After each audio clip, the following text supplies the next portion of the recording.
يفقهوا قولي. الحمد لله وحده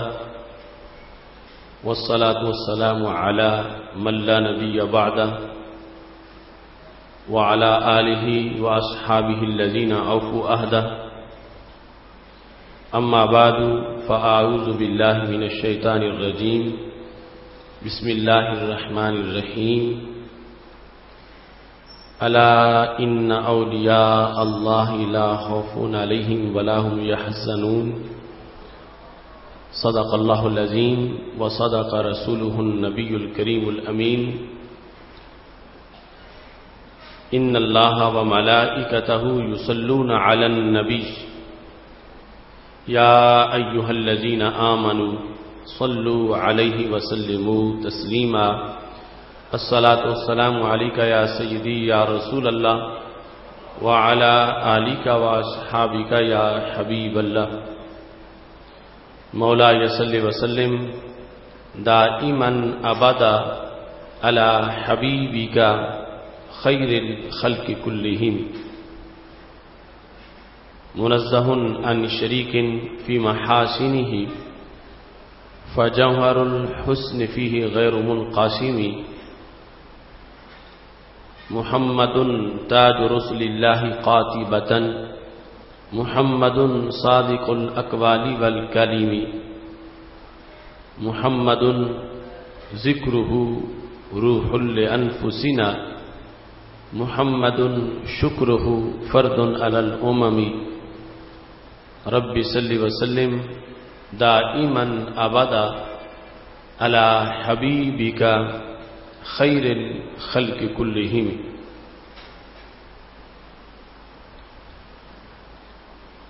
اللہ تبارک و تعالی جل جلالہ وعم نوالہ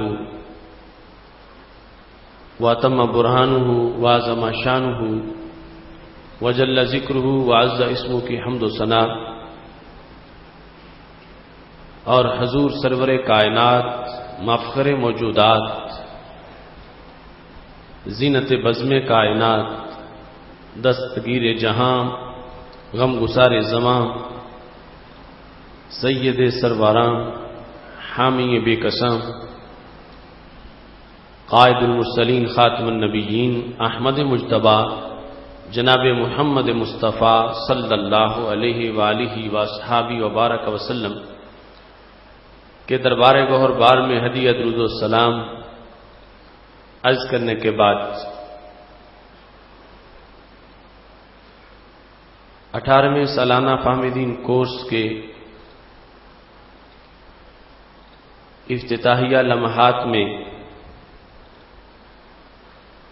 تمام حضرات و خواتین میرے ساتھ مل کے افتتاحی دعا کا تلفظ کر لیں. بسم اللہ الرحمن الرحیم. صلی اللہ علی حبیبہ سیدنا و مولانا محمد و آلہ و اصحابہ اجمعین. رب یسر ولا تعسر وتمم بالخیر وبک نستعین.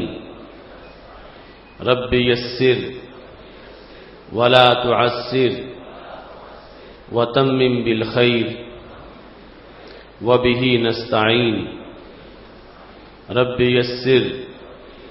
ولا تعسر وتمم بالخیر وبک نستعین. صلی اللہ علی حبیبہ سیدنا و مولانا محمد و آلہ و اصحابہ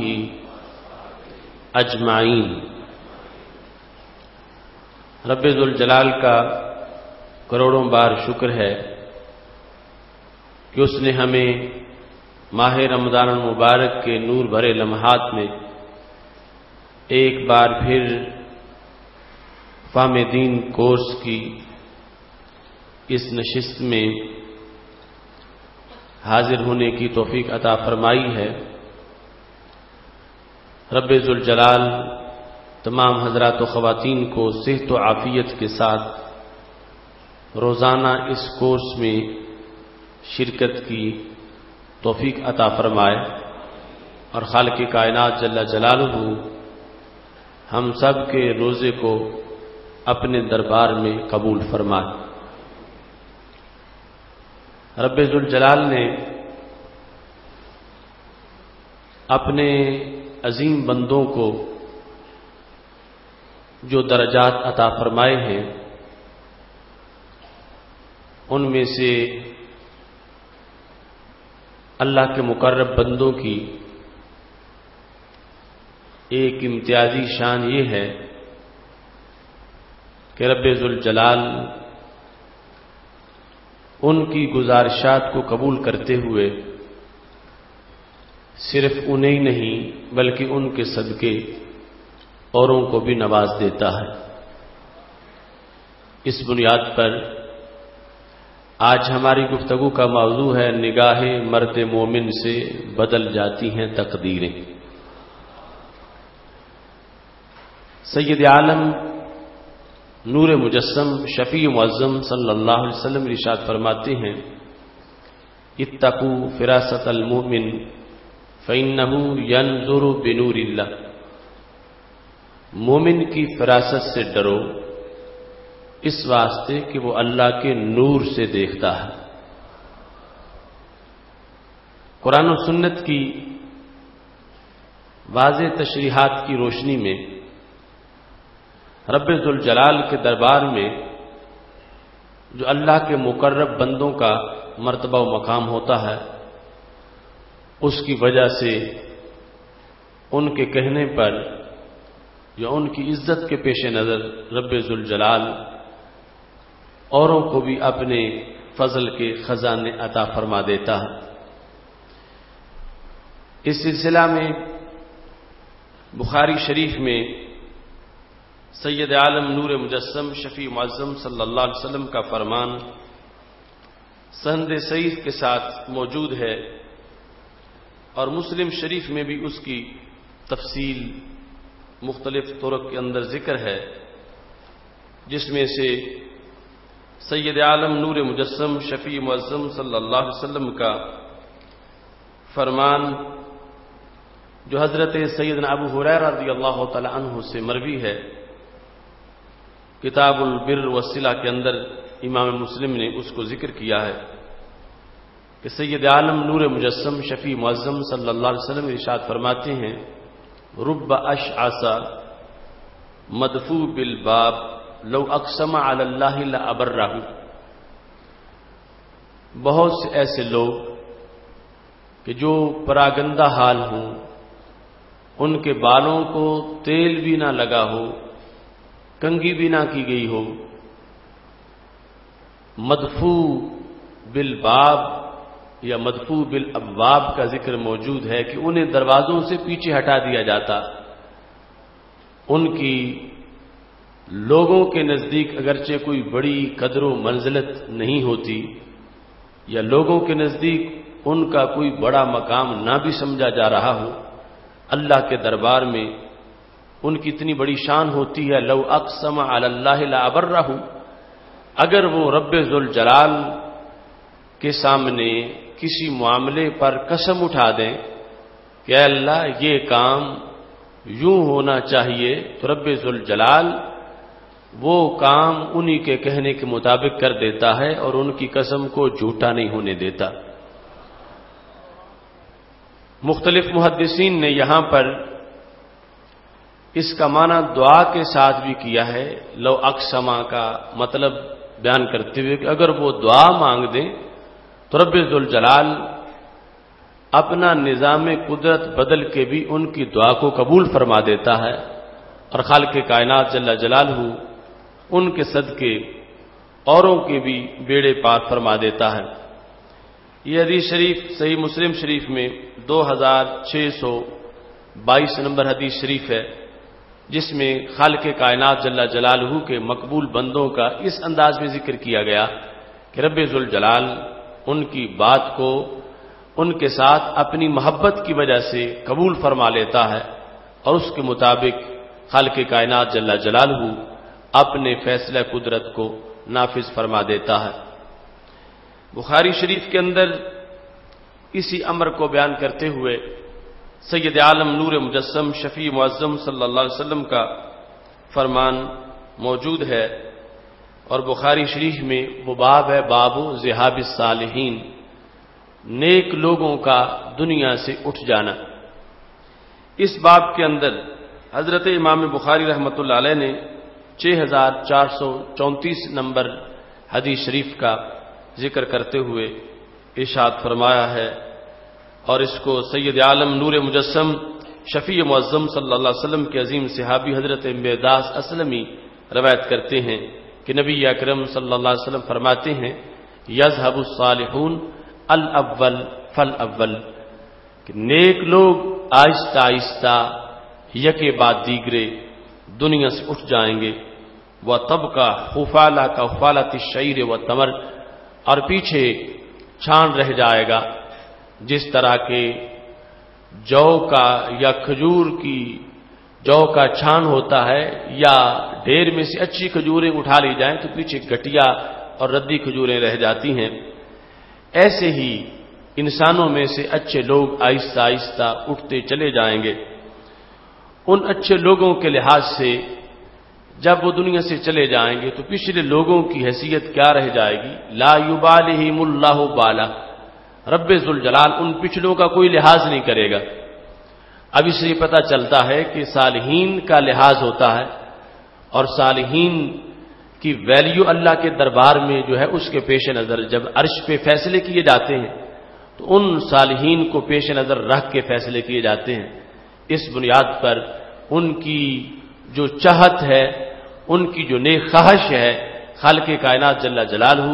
اپنے فیصلوں میں اس کو بھی پیش نظر رکھتا ہے، اور رب ذوالجلال ان کی وجہ سے کہ ماحول میں وہ موجود ہیں، معاشرے میں وہ موجود ہیں، کسی بستی یا کسی دیہات کے اندر وہ موجود ہیں، خالق کائنات جل جلالہ ان کی وجہ سے اوروں کو بھی مالا مال فرماتا ہے۔ اس لحاظ سے چند حقائق تمہارے سامنے اس کی وضاحت میں پیش کرنا چاہتا ہوں کہ خالق کائنات جل جلالہ اپنے ان مقبول بندوں کی وجہ سے کس طرح اوروں کو نوازتا ہے، اور خالق کائنات جل جلالہ اپنے ولیوں کو کیسی روشن آنکھیں عطا فرماتا ہے، ان کی زبان کے اندر کیسی تاثیر ہوتی ہے، ان کا ایک ایک جملہ کس قدر سوچ سے معمور ہوتا ہے، اور رب ذوالجلال ان کی صحبت کی بنیاد پر پاس بیٹھنے والوں کو بھی کتنا اونچا مرتبہ عطا فرماتا ہے۔ یہاں تک کہ صحاح میں حدیث شریف موجود ہے ہم قوم لا یشقی بہم جلیسہم، کہ یہ ایسے لوگ ہیں جن کے پاس بیٹھنے والا بھی بدبخت نہیں ہوتا، اللہ تبارک و تعالی ان کے پاس بیٹھنے والوں کو بھی خوش بختی عطا فرما دیتا ہے۔ اس سلسلہ میں ابن خلکان نے اپنی تاریخ کے اندر ذکر کیا ہے، اور اس کے علاوہ حضرت شیخ یوسف بن اسماعیل نبہانی نے اپنی کتاب جامع کرامات اولیاء کے اندر بھی اس کا تذکرہ کیا ہے کہ جس زمانے میں حضرت سیدنا شیخ عبد القادر جیلانی رحمہ اللہ تعالی بغداد شریف میں زیر تعلیم تھے، اس زمانے میں بغداد شریف میں حضرت شیخ یوسف ہمدانی کا بڑا چرچا تھا، اور لوگ دور دراز سے حضرت شیخ یوسف ہمدانی کی زیارت کے لیے پہنچتے تھے اور ان سے استفادہ کرتے تھے اور کسب فیض کرتے تھے۔ یہ روایت ان سے ابن ابی اسرون نے اس کو مکمل ذکر کیا ہے، اور یہاں پر 3 کلاس فیلو شیخ یوسف ہمدانی کے ساتھ ملاقات کے لیے تشریف لے گئے۔ ان میں ایک ابن سقا تھا، دوسرے حضرت شیخ عبد القادر جیلانی رحمہ اللہ تعالی تھے، اور تیسرے ابن ابی اسرون تھے جو اس بات کو روایت کرنے والے. یہ کہتے ہیں کہ ہم ان کا تذکرہ سنتے تھے تو ہمیں شوق پیدا ہوا کہ ہم ان سے ملاقات کریں. اور جس وقت ہم اپنے دارالعلوم سے نکلے شیخ یوسف ہمدانی کے ساتھ ملاقات کے لیے تو ہم نے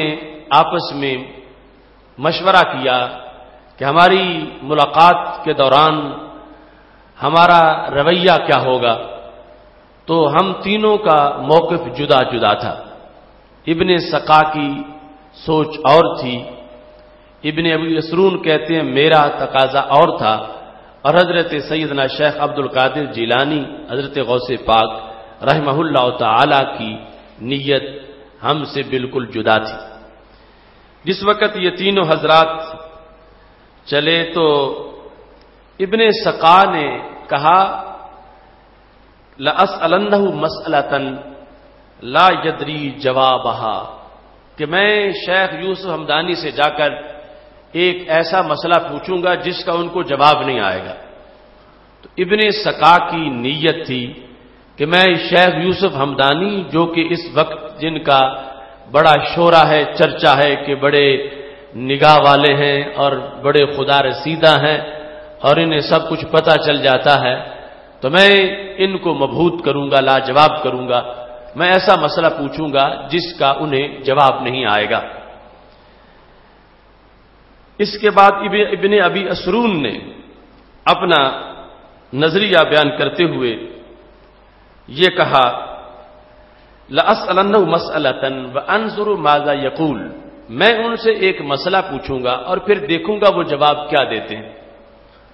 یعنی ان کا نظریہ بین بین تھا. ابن سقا کا نظریہ تھا کہ وہ جواب نہیں دے سکیں گے،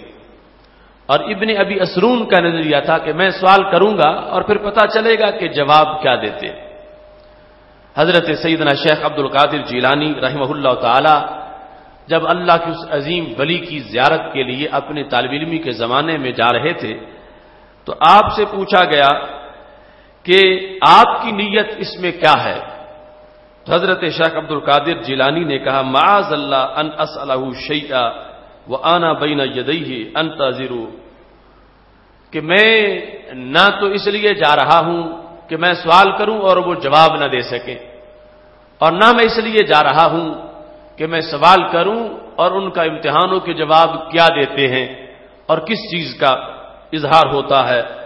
کہتے ہیں کہ میں صرف ان کی دہلیز پر ان کے پاس برکت کے حصول کے لیے جا رہا ہوں، میرا مقصد ان کا امتحان کرنا نہیں ہے. ابن ابی اسرون جو کہ اس کے راوی ہیں وہ کہتے ہیں فدخلنا علیہ، جب ہم پہنچے شیخ یوسف ہمدانی جس کمرے میں بیٹھے تھے ہم اس کمرے میں داخل ہوئے. ہم نے وہاں پر دیکھا فلم نہ راہو، تو وہ اپنی نشست پہ موجود نہیں تھے، جبکہ باہر سے بتایا گیا تھا کہ وہ اندر تشریف فرما ہے، اور ہم گئے تو وہ ہمیں نظر نہیں آئے. اور تھوڑی دیر کے بعد باہر سے داخل نہیں ہوئے لیکن نشست پہ نظر آنا شروع ہو گیا. ہم نے ان کو اس انداز میں پایا تو اب آپ ہی انہوں نے گفتگو کرنا شروع کر دی. سب سے پہلے ہم تینوں میں سے ابن سقا کو انہوں نے دیکھا اور بڑے غصے سے اس کو دیکھ رہے تھے، اور ابن سقا کو کہا وَيْحَكَ يَبْنَ السَّقَا تَسْأَلُنِي مَسْأَلَةً لَا أَدْرِي جَوَابَهَا، تو تباہ ہو جائے، تو مجھ سے ایسا مسئلہ پوچھے گا کہ جس کا مجھے جواب نہیں آئے گا.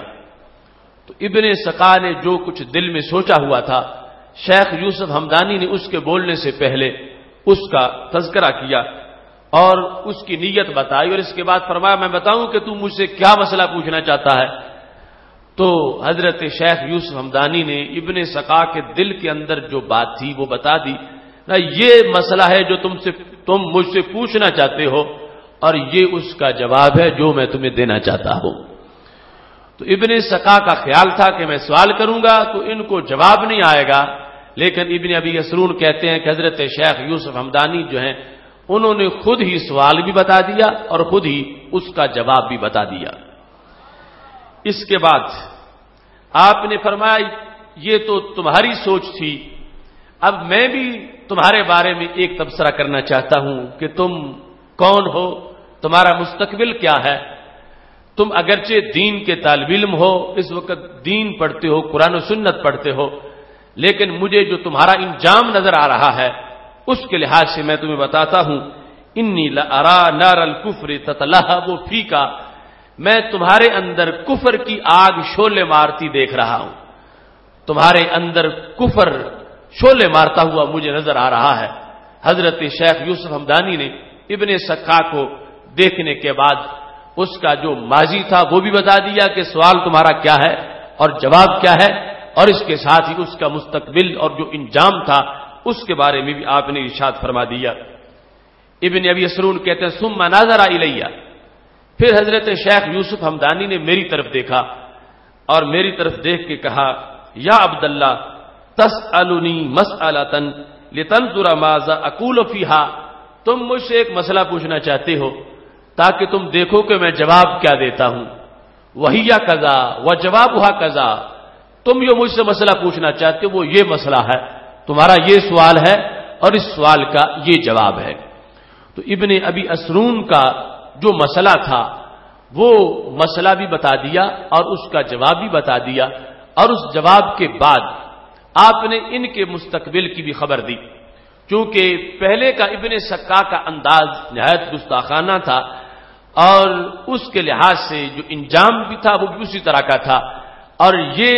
بین بین متوسط انداز تھا کہ میں سوال کرتا ہوں اور پھر دیکھوں گا کہ وہ جواب کیا دیتے ہیں۔ تو حضرت شیخ یوسف ہمدانی نے اس موقع پر یہ کہا کہ میں دیکھ رہا ہوں کہ تجھ پر دنیا کا مال تمہارے پاس اتنا اکٹھا ہو جائے گا یہاں تک کہ تم کانوں کی لو تک دنیا میں ڈوب جاؤ گے، اگرچہ تم اس وقت دین کا علم پڑھ رہے ہو، قرآن و سنت کے اسٹوڈنٹ ہو، مگر مستقبل تمہارا دنیا داروں والا ہے اور بالآخر دین سے تم دور چلے جاؤ گے، لیکن کافر نہیں ہوگے، مسلمان ہی رہو گے، مگر دنیا کے مال میں، دنیا کی رغبت اور دنیا کی محبت میں تم ڈوب جاؤ گے، یہاں تک کہ دنیا کا مال اس قدر تمہارے پاس آ جائے گا کہ تمہارے کانوں تک وہ مال پہنچ جائے گا اور تم اس مال کے اندر ڈوب کے رہ جاؤ گے۔ ابن ابی اسرون کہتے ہیں میرے بارے میں یہ تبصرہ کرنے کے بعد حضرت شیخ یوسف ہمدانی جو ہیں انہوں نے ثم نظر الی الشیخ عبد القادر، حضرت غوث پاک کی طرف دیکھا، وَأَدْنَاهُ مِنْهُ، اور انہیں اپنے قریب کیا، یعنی یہ آغاز میں ہی ان کے ساتھ جو رویہ تھا وہ دوسروں سے منفرد تھا۔ آپ نے حضرت شیخ یوسف ہمدانی رحمۃ اللہ علیہ نے حضرت شیخ عبد القادر جیلانی، حضرت غوث پاک رحمۃ اللہ علیہ کو اپنے قریب کیا، اور قریب کرنے کے بعد انہوں نے اکرمہ، آپ کی بڑی عزت و تکریم کی، اگرچہ آپ اس وقت چھوٹی عمر میں تھے اور شیخ مرتبے میں بھی عظیم مرتبہ تھا اور عمر کے لحاظ سے بھی بڑے تھے شیخ یوسف ہمدانی، لیکن حضرت شیخ عبد القادر جیلانی رحمہ اللہ تعالی کی بڑی عزت کی، وقال له، اور کہا، یا عبد القادر لقد ارضیت اللہ ورسولہ بادبک، تم نے اپنے ادب سے، جو چلتے وقت جس ادب کا تم نے اظہار کیا تھا اس کی وجہ سے تم نے رب کو بھی راضی کر دیا ہے اور رب کے رسول کو بھی راضی کر دیا ہے۔ قد ارضیت اللہ ورسولہ، تم نے اللہ کو بھی راضی کیا ہے اور اللہ تعالیٰ کے رسول صلی اللہ علیہ وسلم کو بھی راضی کیا ہے۔ اب یہاں سے یہ بھی پتا چلا کہ اللہ والوں کی نگاہ کتنی تیز ہوتی ہے، اور یہ بھی پتا چلا کہ ان کے پاس جاتے وقت نیت کیسی ہونی چاہیے اور انسان کے باطن کا خیال کتنا ستھرا ہونا چاہیے، اور جو جس قدر اپنی سوچ کو ستھرا رکھتا ہے رب ذوالجلال اسی قدر اس کو اپنی رحمت کے خزانے عطا فرما دیتا ہے۔ ان کو حضرت شیخ یوسف ہمدانی رحمت اللہ علیہ نے ماضی تو بیان کر دیا کہ تم ادب سے آئے ہو، اب مستقبل کی خبر بھی دی، فرمایا کنی اراک ببغداد، میں تمہیں بغداد میں یوں دیکھ رہا ہوں، وقد صعدت الکرسی متکلما علی الملا، کہ تم ایک بہت بڑی کرسی پہ، سٹیج پہ جلوہ گر ہو اور بہت بڑے مجمع میں تم تقریر کر رہے ہو. وَقُلْتَ، اور تم نے اس تقریر کے دوران ایک جملہ بولا، یعنی جو مستقبل میں ہوگی. میں آج اس مجمع کو دیکھ رہا ہوں کہ جس وقت وہ تاریخ ساز اجتماع ہوگا،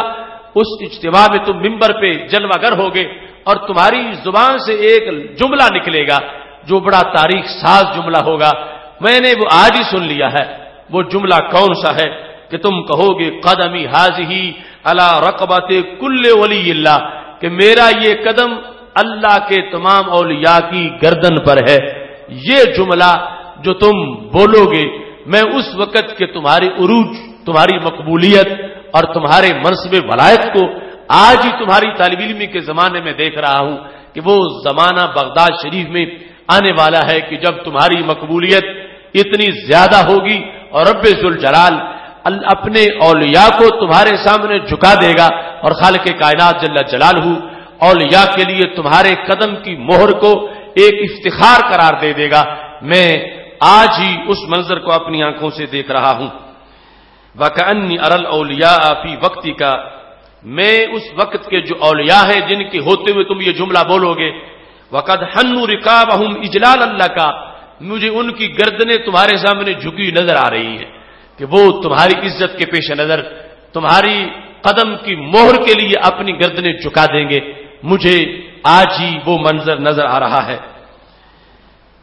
یہ کہنے کے بعد ابن ابی اسرون کہتے ہم وہی بیٹھے تھے تو شیخ غائب ہو گئے. نہ ہم نے ان کو اٹھ کے جاتے دیکھا اور نہ ہی دروازہ کھلتے دیکھا. جس حجرہ میں ہماری ان کی ملاقات ہوئی پہلے بھی موجود نہیں تھے. ہمارے بیٹھے بیٹھے مسند پہ ظاہر ہوئے اور ہم سے یہ باتیں ہوئی اور اس کے بعد وہ اس مسند سے پھر غائب ہو گئے. اب ابن ابی اسرون نے جو اللہ کے ولی کی نگاہ نے دیکھا تھا اور مستقبل کی جو خبریں بیان کی تھی، اس کے لحاظ سے تینوں کے حالات کو ذکر کیا. ابن سقا کو جو کچھ کہا وہ بھی ذکر کیا، خود ابن ابی اسرون کو جو کہا وہ بھی ذکر کیا، اور پھر حضرت شیخ عبد القادر جیلانی رحمۃ اللہ علیہ کے بارے میں جو کچھ فرمایا تھا اس کا بھی ذکر کیا ہے. ان چیزوں کا تذکرہ کرتے ہوئے اور بالخصوص حضرت شیخ عبد القادر جیلانی رحمۃ اللہ علیہ کا تذکرہ کرتے ہوئے ابن ابی اسرون نے لکھا کہ بہت جلد اللہ کے قرب کی علامتیں حضرت غوث پاک رحمہ اللہ تعالی میں اس قدر ظاہر ہوئی کہ ہر طرف چرچا ہو گیا. اور وہ وقت آ گیا کہ جب آپ نے بغداد شریف نے اعلان کیا قدمی حاضی علی رقبت کل ولی اللہ، اور ہم اس وقت کو دیکھ رہے تھے کہ جب وہ اولیاء کرام جو اس عہد میں موجود تھے انہوں نے اپنی گردنیں حضرت شیخ عبد القادر جیلانی رحمہ اللہ تعالی کے لیے جھکائی ہوئی تھیں. ابن سقا کے لحاظ سے مستقبل ایسا تھا، وہ جو گستاخ ولی تھا جس نے آزمائش کا ارادہ کیا تھا، اور تو اس نے کچھ زبان سے گستاخی نہیں کی تھی، لیکن اللہ کے ولیوں کا مقام بہت نازک اور حساس ہوتا ہے، اور یہاں معمولی سی بات بھی رب ذوالجلال کے دربار میں اس کا بڑا حساب لیا جاتا ہے. چونکہ خالق کائنات فرماتا ہے من عاد لی ولیا فقد آذنتہ بالحرب، جس نے میرے ولی سے دشمنی کی میں اس سے جنگ کا اعلان کر رہا ہوں. ابن سقا بغداد شریف میں دینی طالب علم تھا، پڑھتے پڑھتے ماہر ہو گیا، یہاں تک کہ اس کا زور استدلال اتنا تیز تھا، وہ دینی دنیاوی علوم میں اتنا ماہر تھا کہ اس کو بہت جلد قرب بادشاہ میسر آ گیا، اور اسی تناظر کے اندر اس کو پھر روم میں خلیفہ نے اپنی طرف سے سفیر مقرر کر دیا. ابن سقا بحیثیت سفیر جس وقت روم میں پہنچا تو وہاں جا کر روم کے دربار کے اندر عیسائیوں سے اس نے باتیں کی، اور بالآخر روم میں بہت بڑا مناظرہ ہوا، جس مناظرے میں اس نے عیسائی علماء کو شکست فاش دی، اور اس طرح روم میں ہر طرف ابن سقا کا جو علم تھا اس کا شہرہ ہوا، اور بادشاہ تک، روم کے بادشاہ تک اس کی جو مہارت تھی اس کا چرچا ہوا، اور لوگ تذکرہ کرنے لگے کہ یہ شخص علم و حکمت میں ایک سمندر ہے، دلیل دیتا ہے تو بڑی مضبوط بات کرتا ہے۔ اس بنیاد پر آگے سلسلہ جس وقت چل نکلا تو وہاں بادشاہ نے جس وقت یہ دیکھا کہ یہ ہمارے پادریوں کو مبہوت کرتا ہے اور اس کی دلیل کی پاور بڑی مضبوط ہے، تو بادشاہ نے اس کو پھسلانے کا ارادہ کیا۔ اور اسی دوران بادشاہ کی حسین و جمیل لڑکی ابن سکا کے پاس آئی اور اس کے بعد ابن سکا کو اس کے ساتھ شادی کی پیشکش کی گئی۔ ابن سکا نے معاذ اللہ اسلام چھوڑا اور عیسائی ہو گیا، اور وہ جو دیکھا تھا حضرت شیخ عبد القادر جیلانی رحمت اللہ علیہ نے کہ یہ پڑھ تو دین رہا ہے، عالم بنے گا، مگر اس کا علم اس کو رسوا کرے گا، اس کا علم اس کے بعد یہ اس کو محفوظ نہیں کر سکے گا، اور بالآخر یہ اس دین کو چھوڑ کے دنیا کے لیے چلا جائے گا۔ تو ایسے ہی ہوا، ابن سکا چوٹی کا عالم، بڑا عقلی فنی ماہر اور بہت زیادہ دلیل و برہان کے ساتھ گفتگو کرنے والا، لیکن اس کے علم پر ولایت کا پہرا نہیں تھا، اس علم پر روحانیت کی کوئی مور نہیں تھی، اس کے اس استدلال اور استنباط کو اللہ کے کسی ولی کی محبت کا سہارا نہیں تھا، چونکہ وہ گستاخ اولیاء تھا، جس کے نتیجہ میں عاقبت ایسی آئی کہ وہ عیسائی ہو گیا، اور بالآخر بادشاہ نے بھی اس کو دھکا دے کے اپنے دربار سے نکالا۔ وہ گلی میں پڑا تھا، قریب المرگ تھا، ابن ابی اسرون کا اس کے پاس سے گزر ہوا، کہتے ہیں میں نے اس کو آخری لمحات میں دیکھا تو مجھے شیخ یوسف ہمدانی کا وہ جملہ یاد آیا کہ اللہ کے ولی نے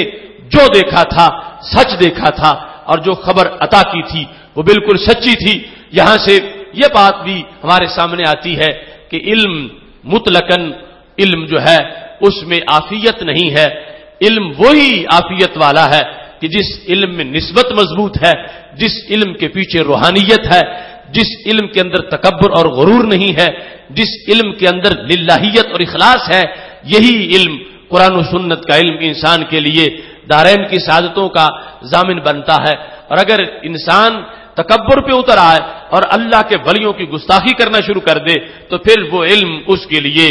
نوید جنت نہیں بنتا، بلکہ جہنم کی اس کو خوشخبری سناتا ہے، اور وہ دنیا اور آخرت میں اس انسان کو معاذ اللہ ذلیل و رسوا کر دیتا ہے۔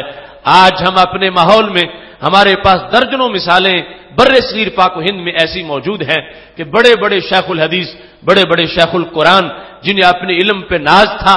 اپنے معارف پہ گھمنڈ تھا، لیکن جس وقت ان کا تعلق ایسی گستاخانہ سوچ سے تھا کہ جس کی بنیاد پر ولایت کے مرتبہ و مقام پر دن رات تنقید کرنا ان کا مشغلہ بن چکا تھا، رب کعبہ کی قسم ہے جب وہ دنیا سے جا رہے تھے تو ان سے نفرت کی جا رہی تھی، ان کا چہرہ دکھانا بھی کسی کے لیے روا نہیں سمجھا گیا، اور وہ نشان عبرت بن گئے۔ حالانکہ شیخ القرآن، شیخ الحدیث کی القاب زمانہ پہلے ان کے ذکر کرتا تھا۔ یہ اللہ کے ولیوں کے ساتھ محبت کا پیغام ہے کہ جو محبت میں رہتا ہے اور گستاخانہ سوچ نہیں رکھتا، اللہ تعالیٰ اپنے قرب سے نوازتا ہے اور اس کی عاقبت اچھی ہوتی ہے، اور جو معاذ اللہ جس کی سوئی پھر جاتی ہے اور گستاخیوں پہ اتر آتا ہے اور گستاخانہ سوچ رکھتا ہے، اس کی عاقبت پھر ایسی بنتی ہے کہ وہ لوگوں کے لیے نشان عبرت بن جاتا ہے، اور دارین میں اسے ہر قسم کی سعادت اور خوشبختی سے معاذ اللہ محروم کر دیا جاتا ہے۔ ابن ابی اسرون نے اپنے بارے میں کہا کہ میرے بارے میں جو شیخ یوسف ہمدانی نے ذکر کیا تھا، میں نے اس کا رزلٹ بھی دیکھا ہے کہ میرا ایمان صحیح رہا، میرا عقیدہ صحیح رہا، مگر میں عالم تھا، مگر دنیا دار عالم تھا۔ میں علم و حکمت پڑھنے کے باوجود مجھ میں دین کی وہ رغبت نہیں تھی جو ہونی چاہیے تھی۔ اتنا مال، سونا چاندی، درہم و دینار میرے پاس اس کی ریل پیل تھی کہ بالآخر میں نے وہ منظر دیکھ لیا کہ میں اپنے کانوں تک دنیا میں ڈوب چکا ہوں۔ تو حضرت شیخ یوسف ہمدانی رحمہ اللہ تعالی کے پاس جانے والے یہ 3 اسٹوڈنٹ جو بھی حالت طلب علم میں تھے، اس وقت جا کر انہوں نے دیکھا، اور اللہ کے ولی کی نگاہ نے جو جو فیصلے کیے، جو جو فیصلے سنائے، اس کے نتیجے میں تاریخ نے وہی ثابت کیا جو تاریخ کی مختلف کتابوں کے اندر اور تصوف کی مختلف کتابوں کے اندر جس کا ذکر انہی الفاظ کے ساتھ موجود ہے۔ یہاں پر اللہ والوں کے کہنے پر کام کا ہو جانا، تقدیر کا بدل جانا، اور یہ جو ہمارا عنوان ہے نگاہ مرد مومن سے بدل جاتی ہیں تقدیریں، اس کے لحاظ سے یہ چیز ذہن میں رکھیں کہ تقدیر کی 3 قسمیں ہیں. ایک قسم وہ ہے جو نہیں بدلتی، اور 2 قسمیں وہ ہیں جو بدل جاتی ہیں. اس واسطے ان کی وضاحت بھی ہمارے سامنے ہونی چاہیے تاکہ کوئی یہ نہ سمجھے کہ ہر تقدیر ہی بدل جاتی ہے، اور کوئی یہ بھی نہ سمجھے کہ کوئی تقدیر بھی نہیں بدلتی. بعض ایسی تقدیریں ہیں جو بدل جاتی ہیں، اور بعض ایسی تقدیریں ہیں جو نہیں بدلتی. اس سلسلہ میں تقدیر کی اقسام کے لحاظ سے تقدیر کی 3 قسمیں ہیں. پہلی قسم کو مبرم حقیقی کہا جاتا ہے. مبرم حقیقی وہ ہوتی ہے کہ جو علم الہی میں کسی پر معلق نہیں ہے. معلق کا لغوی معنی ہے ہوتا ہے لٹکا ہوا ہونا، اور عام عرف میں ہے اس کا معنی مشروط ہونا. مثال کے طور پر ایک شخص کی زندگی 60 سال لکھی گئی ہے، اور 60 سال میں اس کی جو موت ہے وہ کسی چیز پر معلق نہیں رکھی گئی، کسی چیز کے ساتھ مشروط نہیں رکھی گئی. اللہ کے علم میں ہے کہ اس نے مرنا ہی ہے، اب وہ جس سے بھی دوائی لیتا رہے، جو کچھ بھی کرتا رہے، کیونکہ وہ اس کی صحت کسی چیز پہ معلق ہی نہیں ہے، کسی حکیم، کسی ڈاکٹر کی دوائی پر، کسی کے دم پر معلق ہی نہیں ہے. لہذا اب یہ تقدیر نہیں بدلے گی. اسی طرح ہی ہوگا جس طرح کے وہ مبرم یعنی قطعی اور حتمی فیصلہ کر دیا گیا ہے. تقدیر کی یہ قسم جس کو تقدیر مبرم حقیقی کہا جاتا ہے، اس میں تبدیلی نہیں ہوتی، اور اس کے لحاظ سے قرآن مجید میں متعدد ایسی آیات موجود ہیں کہ ایسی تقدیر کی تبدیلی کے لیے درخواست بھی کی گئی لیکن اس کو تبدیل نہیں کیا گیا. دوسری قسم وہ معلق محض ہے، وہ ہے کسی پر مشروط ہے کہ اگر اس شخص نے فلاں حکیم سے دوائی نہ لی تو پھر فوت ہو جائے گا، اور اگر لی تو پھر بچ جائے گا، اور اللہ کو پتہ ہے کہ لے گا یا نہیں لے گا. لیکن فرشتوں کے جو رجسٹر ہیں ان کے اندر اس تعلیق کو ظاہر کر دیا گیا ہے. فرشتوں کو جو رب ذوالجلال نے لکھایا ہوا ہے، اس لکھے ہوئے کے اندر اس تعلیق کا ذکر ہے کہ، اور یہ موت کے لحاظ سے نہیں، ہر کام کے لحاظ سے ہے. ہر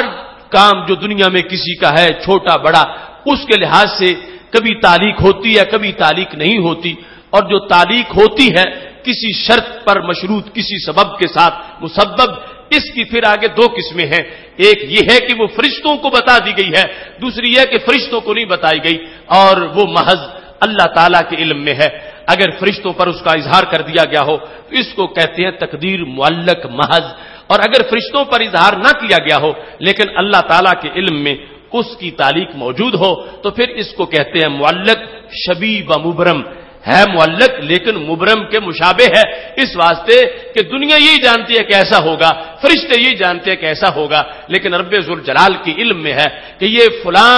کام پر معلق ہے. اگر وہ شرط پائی گئی تو پھر مشروط پایا جائے گا، اگر وہ شرط نہ پائی گئی تو پھر مشروط نہیں پایا جائے گا. اس بنیاد پر جو تقدیر کی 3 قسمیں ہیں، پہلی قسم مبرم حقیقی، اور دوسری معلق محض، اور تیسری معلق شبیہ و مبرم، ان میں سے جو آخری 2 قسمیں ہیں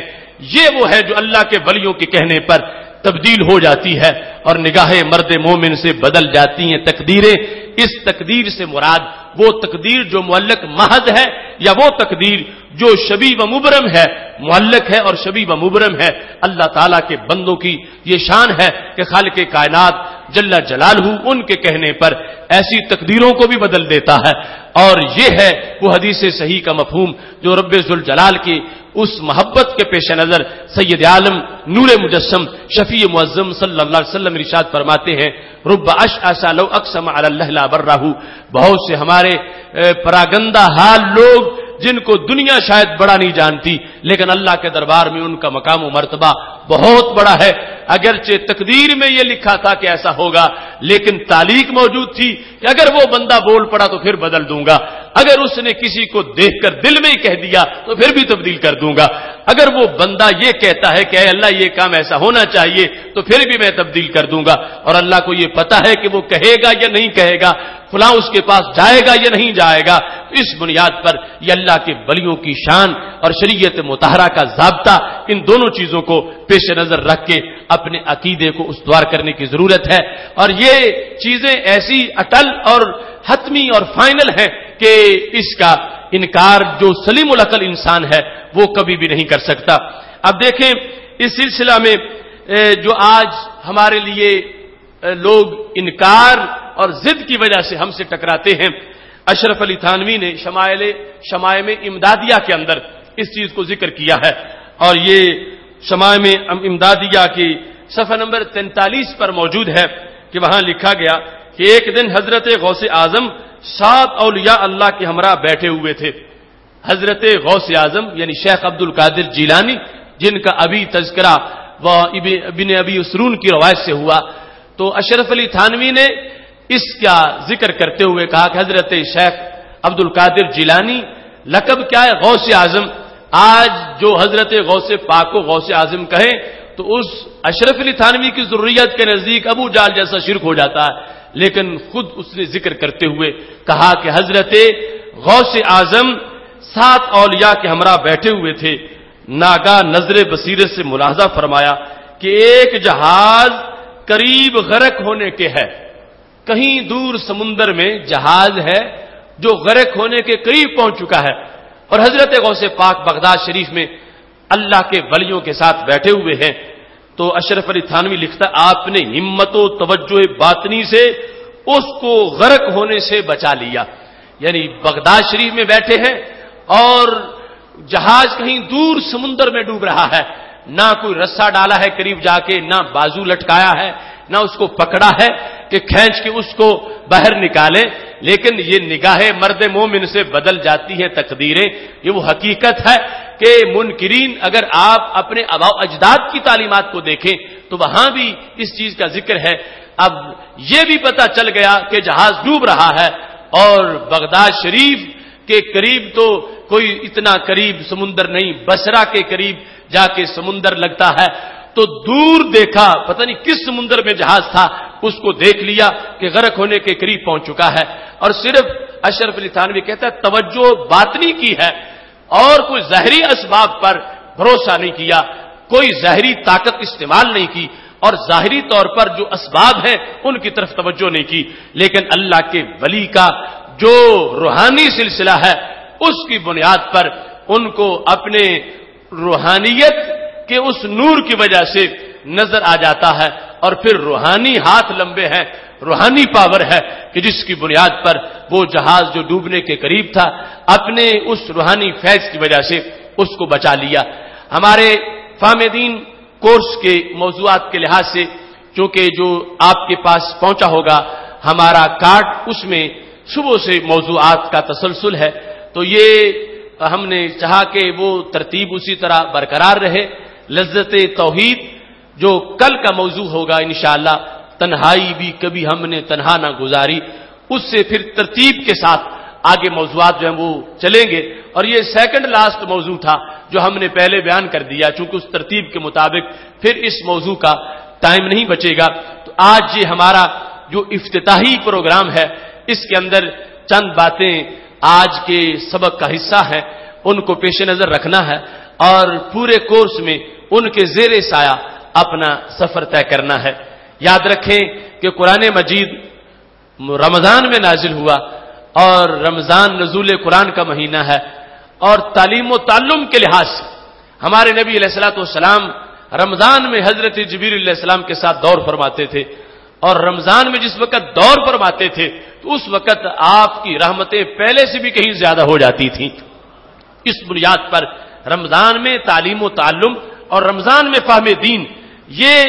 عشق کی بنیاد پر ہے کہ جو شخص یہ چاہتا ہے کہ میرا باطنی رابطہ میرے نبی علیہ السلام سے مضبوط تر ہوتا جائے، وہ جس قدر اس مہینے میں تلاوت کرے گا،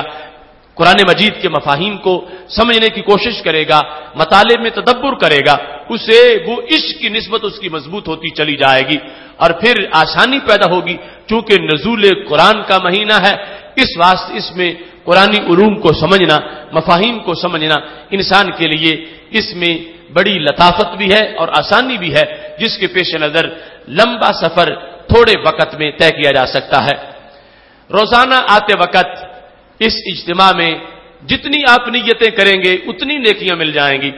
ایک شخص صرف ایک نیت سے آتا ہے تو اس کو ایک نیکی ملے گی، اور وہ شخص اگر 10 نیتیں کر لیتا ہے تو اس کو 10 نیکیاں مل جائیں گی۔ اس بنیاد پر اپنی نیت کے اندر جو کثرت کا انداز ہے، مثال کے طور پر نیت یہ بھی ہے کہ درس سنوں گا، نیت یہ بھی ہے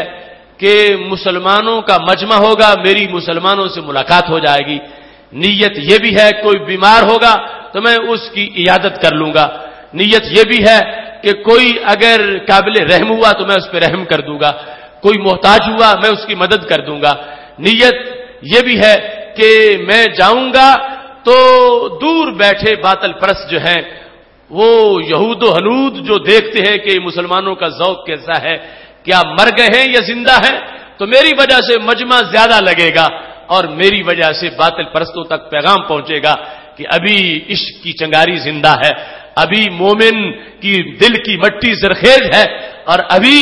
یہ اپنے آرام پر اپنے اسلام کے پیغام کو ترجیح دینے والے ہیں۔ تو اس طرح جو کئی نیتیں کر کے گھر سے نکلے گا، رب ذوالجلال کے دربار سے ہر نیت کے لیے اس کو مستقل ثواب ملے گا۔ اور سید عالم نور مجسم شفیع معظم صلی اللہ علیہ وسلم ارشاد فرماتے ہیں کہ جو شخص طلب دین کے لیے گھر سے نکلتا ہے، وہ جب تک لوٹ کے واپس نہ آ جائے اسے اتنا ثواب ملنا ہے جتنا مجاہد کو میدان جہاد میں ثواب ملتا ہے، کہ جب تک وہ لوٹ کے واپس نہ آئے ہر قدم پر اس کو نیکیاں ملتی رہتی ہیں۔ ایسے ہی جو شخص دین پڑھنے کے لیے، دین سمجھنے کے لیے گھر سے نکلتا ہے، رب ذوالجلال جب تک کہ وہ واپس نہ آ جائے اپنی رحمت کا سہارا اسے عطا فرماتا ہے، اور خالق کائنات جل جلالہ اس کو اپنے قرب کا بلند مرتبہ عطا فرما دیتا ہے۔ اور یہ بات بھی ذہن میں رکھیں کہ 3 قسم کی زمینوں کا ہمارے نبی علیہ السلام نے ذکر کیا۔ ایک وہ زمین ہے جو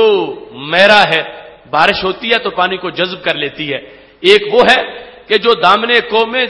جھیل ہے یا تالاب ہے، وہ پتھریلی زمین ہے، جذب نہیں کرتی مگر روک کے رکھتی ہے۔ ان دونوں کی ہمارے نبی علیہ السلام نے بڑی شان بیان کی۔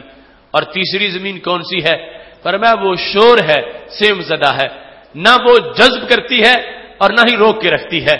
فرمایا یہ وہ سینے ہیں کہ جو میرے دین کی طرف متوجہ نہیں ہوئے۔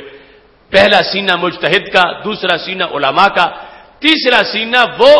جو حال جنہوں نے زندگی بھر کبھی دین کی طرف توجہ ہی نہیں کی۔ تو فہم دین کورس اس کوشش کا نام ہے کہ کسی کی زمین بھی شور نہ رہے،